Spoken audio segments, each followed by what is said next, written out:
وہ یہ کہتے ہیں کہ جی ہم ایک جو سا ہے ایک ٹیررسٹ واقعہ ہوا تو آپ جو سا ہے ہم یہ کر دیں گے وہ کر دیں گے. دیٹ مینس کہ آپ اتنی بڑی اپنی ریاست کو ایک دہشت گرد اور ایک دہشت گردی کا واقعے کے اوپر ہاسٹیج کر رہے ہیں.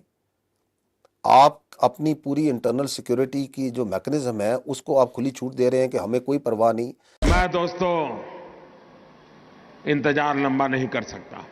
چن کر کے حساب لینا یہ میری فطرت ہے. جیش محمد کے ہیڈ کوارٹرز کو بہاولپور میں ٹارگٹ کیا. How do you respond to that? جی میں پہلے کہہ چکا ہوں کہ جو انہوں نے ٹارگٹ کیا بہاولپور میں، مرید کے میں، مظفر آباد میں، وہ مساجد تھیں. نہیں ساروں کے یہاں کچھ تو گڑبڑ ہے، ضرور کوئی نہ کوئی گڑبڑ. اب ان کی نماز جنازہ پہ کیا پاکستان کی فوج نہیں جائے گی؟ کیا پاکستان کی انتظامیہ نہیں جائے گی؟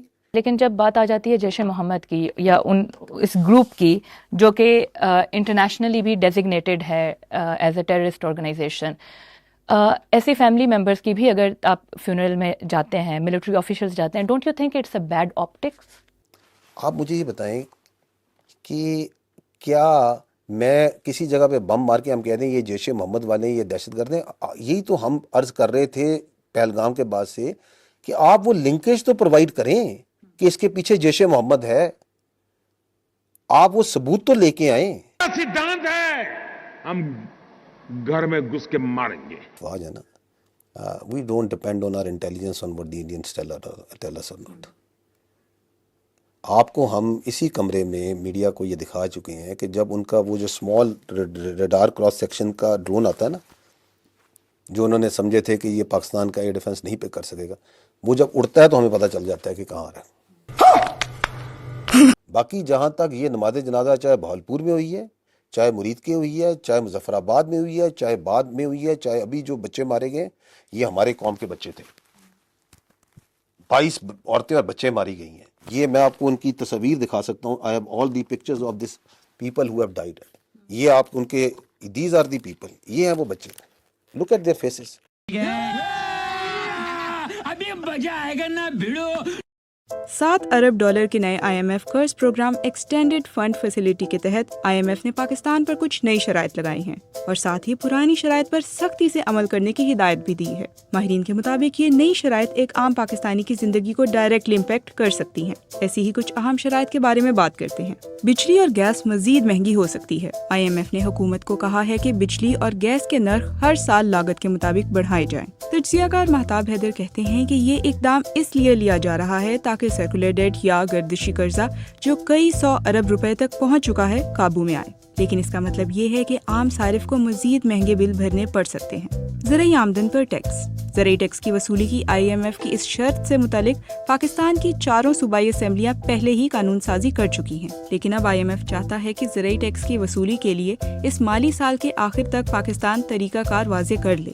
ماہرین کے مطابق ٹیکس کا یہ نظام چھوٹے کسان کے لیے الجھن اور مالی بوجھ کا باعث بن سکتا ہے. استعمال شدہ گاڑیوں کی درآمد پر چھوٹ. IMF کی جانب سے پاکستان کو کہا گیا ہے کہ وہ پارلیمان میں قانون سازی کے ذریعے استعمال شدہ گاڑیوں کی کمرشل امپورٹ پر پابندی ختم کرے، جو ابتدائی طور پر 5 سال سے کم استعمال ہونے والی گاڑیوں کی درآمد پر پابندیوں کے خاتمے کے لیے ضروری ہے. یہ قانون سازی جولائی کے آخر تک کرنا ہوگی. آٹو شعبے کے ماہر مشہود علی خان نے اس سلسلے میں کہا کہ IMF کی شرط پر عمل کرنے سے گاڑی سستی ہونے کا انحصار ڈیلر پر ہے کہ وہ کار کتنی سستی فروخت کرتا ہے، لیکن اس سے مقامی آٹو انڈسٹری اور آٹو پارٹس کا شعبہ شدید متاثر ہو سکتا ہے. بجٹ بھی IMF کے مطابق بنے گا. اس دفعہ پہلی بار شرط رکھی گئی ہے کہ پاکستان کا نیا بجٹ سٹاف لیول معاہدے کے تحت بنے گا. اس سلسلے میں مہتاب حیدر کا کہنا ہے کہ فی الحال دفاعی بجٹ تو کم نہیں ہوگا، تاہم ترقیاتی بجٹ پر کٹ لگ سکتا ہے. اسی طرح حکومت بظاہر بجٹ میں بڑے بڑے منصوبوں کا اعلان تو کر سکتی ہے، تاہم ان حالات میں لگتا ہے کہ انہیں شروع یا مکمل نہیں کیا جا سکے گا. اعلیٰ سرکاری افسران کے اثاثے ظاہر کرنے کی شرط. IMF نے ایک بار پھر زور دیا ہے کہ گریڈ 21 اور 22 کے افسران کے اثاثے پبلک کیے جائیں. ماہرین کے مطابق یہ شرط شفافیت اور احتساب کے لیے اہم ہے، لیکن ابھی تک اس پر پیش رفت سست ہے. ٹیکس امور کے ماہر ڈاکٹر اکرام الحق نے کہا کہ IMF نے ملٹری اور سول سروس دونوں کے افسران کے اثاثوں کو پبلک کرنے کا کہہ رکھا ہے، تاہم ابتدائی طور پر سول افسران کے اثاثوں کو ظاہر کرنے کا کہا گیا ہے.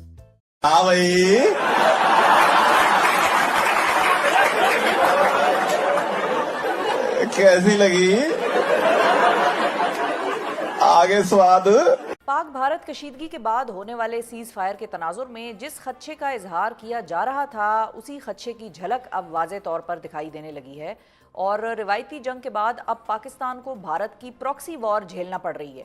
آج بلوچستان کے ضلع خزدار میں ایک سکول بس کو دھماکے کا نشانہ بنایا گیا، جس کے نتیجے میں سیکیورٹی ذرائع کے مطابق 3 طالبات شہید ہوئی ہیں جبکہ 35 سے زائد طلباء زخمی ہیں۔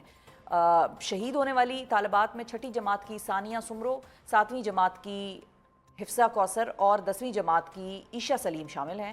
ISPR کے مطابق خزدار حملے کی منصوبہ بندی بھارت میں ہوئی اور بھارت پراکسی وار کے ذریعے بلوچستان کو نشانہ بنا رہا ہے۔ تو اس لیے ہم یہ کہتے ہیں کہ we prefer peace, we love peace, we are celebrating peace right now. انہوں نے مساجد دیکھیں جو تباہ کی گئی تھیں، کدھر تھے وہاں پہ، کون سے وہاں پہ ٹریننگ کیمپس تھے، وہ آبادیاں تھیں، سول آبادیاں تھیں، تھک پاپولیشنز کے اندر وہ درمیان میں مساجد تھیں۔ جھوٹ بولو، بار بار جھوٹ بولو،